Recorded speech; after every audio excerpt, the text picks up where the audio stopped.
prophet of our own time. Look on your sanctuary. Look on your sanctuary. You can kick it as well.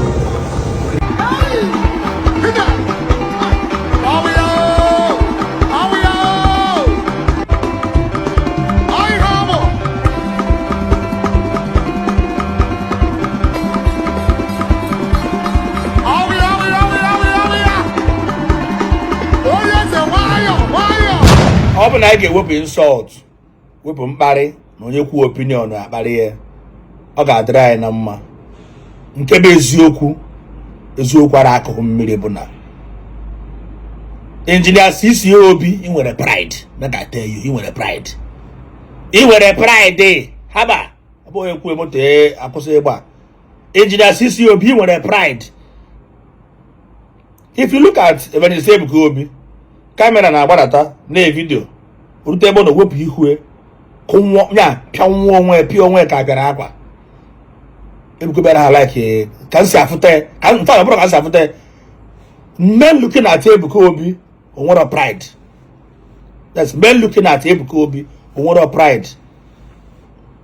Mana gị nwa bụzi nwanne nwoke bụzi Engineer CC Obi ejime wee na-eko ka bred mmiri mara kogide eko karịa onye nwe ministry karịa onye nwere anointing enyebiri ya enyebiri ụbọchị ya just tee gị mmanụ olive oil n'isi si gị mana eji anointing ka ama na ọ ga-atọ atọ n'ime gị ikobe na ejere igwe ọma nke gị ọrịa dịka ndị nke gị na-apụ iche na-ege ga-agbarata nnọọ Ebuka Obi ntụ apịa nwa onwe gently humbly a gwara gị sị gị ọ bụ na ite gị taa bụ afọ a nwanne gị tara for years mgbe ọ nọ n'ịkpa ọ nọ na wilderness na-ekpebere ka ministry grow.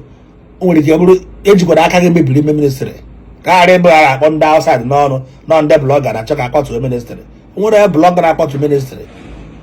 Ọ gụwa bụ ejiri Engineer CC Obi eji aka gị kpọtụo ministry nwanne gị nwoke hibere for years mgbe ọ nọkwa n'ịkpa ịnọkwara na-agụrụ akwụkwọ because Ebuka Obi n'ogo university na time ahụ o ejiga university ọ nọ na wilderness na-ekpe ekpere ka ministry grow na-ata afụ na-ebu ọnụ gị nwa na-agụrụ nwa akwụkwọ na-aṅụrụ tii na-aṅụrụ milk ọtachazi afụ na wilderness ministry grow kama gị eje bido practice be your engineering work ịpụta ozugbo soro fine and good.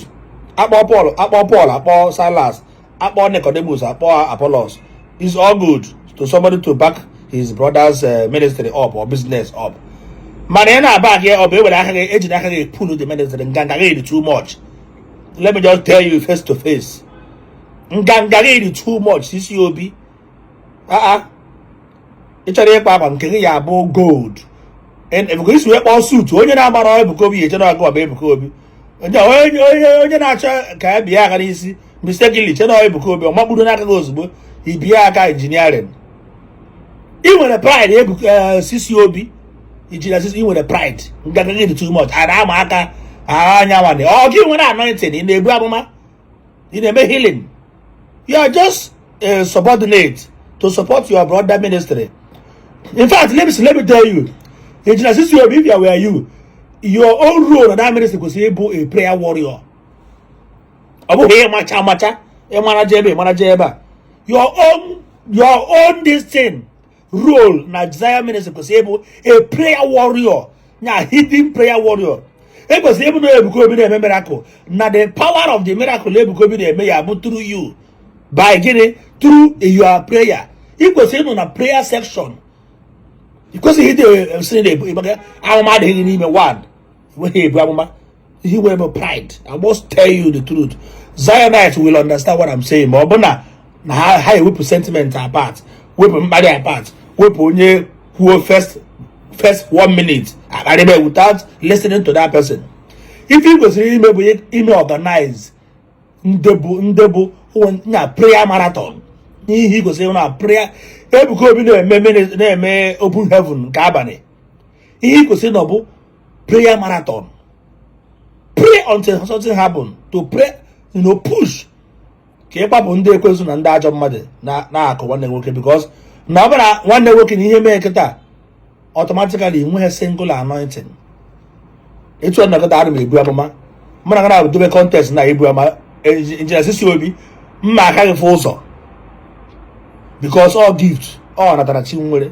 Your own bụ your brother mere gị anoint ihe ekulu ihe na-eme bụ prayer marathon ka ị gosiri nọ na even as na most of the miracle na-eme na Zion bụ n'oturu ejime na the guy dị ike na ekpere ahụhụ niile kwesịrị ibu ekpere because ka ihe ahụ Chineke dị tiri unu n'aka ka ya gaghara iji aka ga mebie with pride. Nke bụ eziokwu na CC Obi gịnị ị nwere pride, wepụ aka na pride, ọ bụ ngị nwe ministry.